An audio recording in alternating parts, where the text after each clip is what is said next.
ஸ்ரீ பெரியவா சரணம். தெய்வத்தின் குரல் முதல் பாகம். அடுத்த தலைப்பு அத்வைத்தம். சுவாமி நாமா? இல்லையென்றால் ஜீவனும் பிரம்மமும் ஒன்றுதான் என்கிறார் ஸ்ரீ ஆதிசங்கர பகவத்பாதர்கள். அதாவது நாமேதான் சுவாமி என்கிறார். நான் தான் சுவாமி என்றுதான் ஹிரண்யகசிபுவும் சொன்னான். அவனை சுவாமியே நரசிம்மமாக வந்து சம்ஹாரம் செய்யும்படி ஆயிற்று. ஆச்சாரியாள் நாம் தான் சுவாமி என்று சொல்வது ஹிரண்யகசிபு சொன்னது போலவா? இல்லவே இல்லை. நான் தான் சுவாமி என்று ஹிரண்யகசிபு சொன்ன போது தன்னை தவிர வேறு சுவாமியே கிடையாது என்ற அகங்காரத்தில் சொன்னான். பகவத் பாதர்களோ சுவாமியை தவிர வேறு எதுவுமே கிடையாது என்பதால் நாமும் சுவாமிதான் என்கிறார். ஜீவன் தனக்கு உள்ள அகங்காரத்தை அடியோடு விட்டுவிட்டால் இவனே பிரம்மத்தில் கரைந்து பிரம்மமாகி விடுகிறான் என்கிறார். இப்போது நாம் உத்ரணி ஜலத்தை போல் கொஞ்சம் சக்தியுடன் இருக்கிறோம். சுவாமி அகண்ட சக்தியுடன் சமுத்திரமாக இருக்கிறார். அந்த சமுத்திரத்திலிருந்துதான் இந்த உத்ரணி ஜலம் வந்தது. இந்த உத்ரணி ஜலம் தான் தனி என்கிற அகங்காரத்தை கரைத்து சமுத்திரத்தில் கலந்து சமுத்திரமே ஆகிவிட வேண்டும். நாம் சுவாமியாக இல்லாவிட்டால் சுவாமியை தவிர வேறான ஒன்றாக இருக்க வேண்டும். அவ்வாறெனில் பரமாத்மாவுக்கு வேறான வஸ்துக்களும் உண்டு என்று ஆகிவிடும்.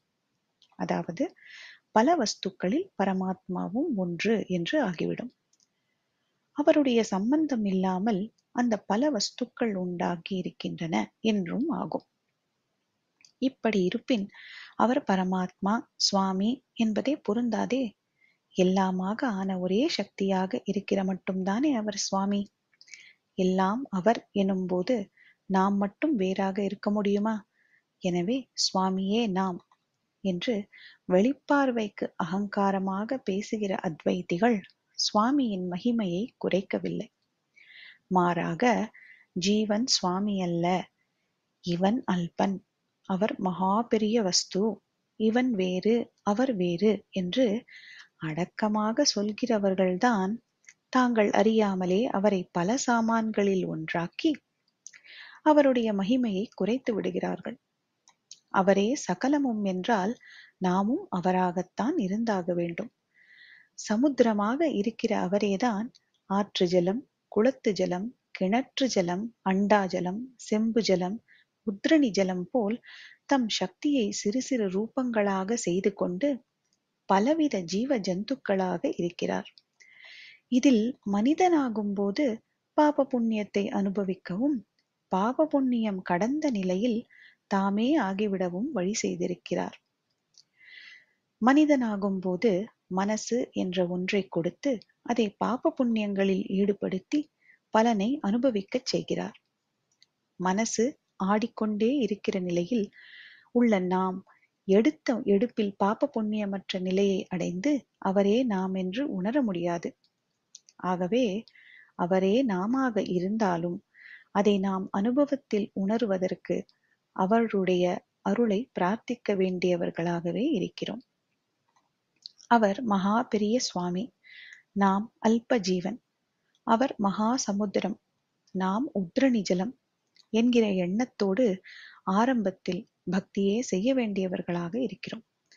சுவாமி கொடுத்துள்ள மனசுதான் இப்போது நம்மை அவரிடமிருந்து பேதப்படுத்துகிறது. இந்த மனசை எடுத்த எடுப்பில் போ என்றால் போகாது. ஆகவே இந்த நிலையில் இதே மனசால் அவர் ஒருவரை மட்டும் பற்றி கொள்ள வேண்டும். மனசை அவர் குரங்காக படைத்திருக்கிறார். அந்த குரங்கு இப்போது தேகத்தை கெட்டியாக பிடித்து கொண்டிருக்கிறது. ஆனால் சுவாமி இந்த தேகத்தை நசிப்பதாக அல்லவா வைத்திருக்கிறார். இந்த அழுகல் பழத்தை மனக்குரங்கு விட்டுவிட வேண்டும். அழுகாத பழம் கிடைத்தால் அழுகல் பழத்தை குரங்கு போட்டுவிடும். அழுகாத மதுரமான பழம் பரமாத்மாதான். அதை மனத்தால் பிடித்துக்கொண்டு ஷரீர பிரஜையை விட்டுவிட அபியசிக்க வேண்டும். இதற்குத்தான் பக்தி, பூஜை, க்ஷேத்ராடனம் எல்லாம் வைத்திருக்கிறது.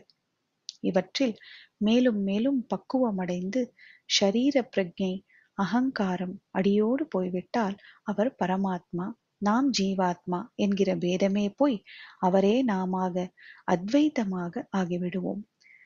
நீ வேறெனாதிருக்க நான் வேறெனாதிருக்க என்று அருணகிரிநாதர் பாடிய அனுபவத்தை அடைவோம். ஸ்ரீ பெரியவா சரணம். மீண்டும் சந்திப்போம்.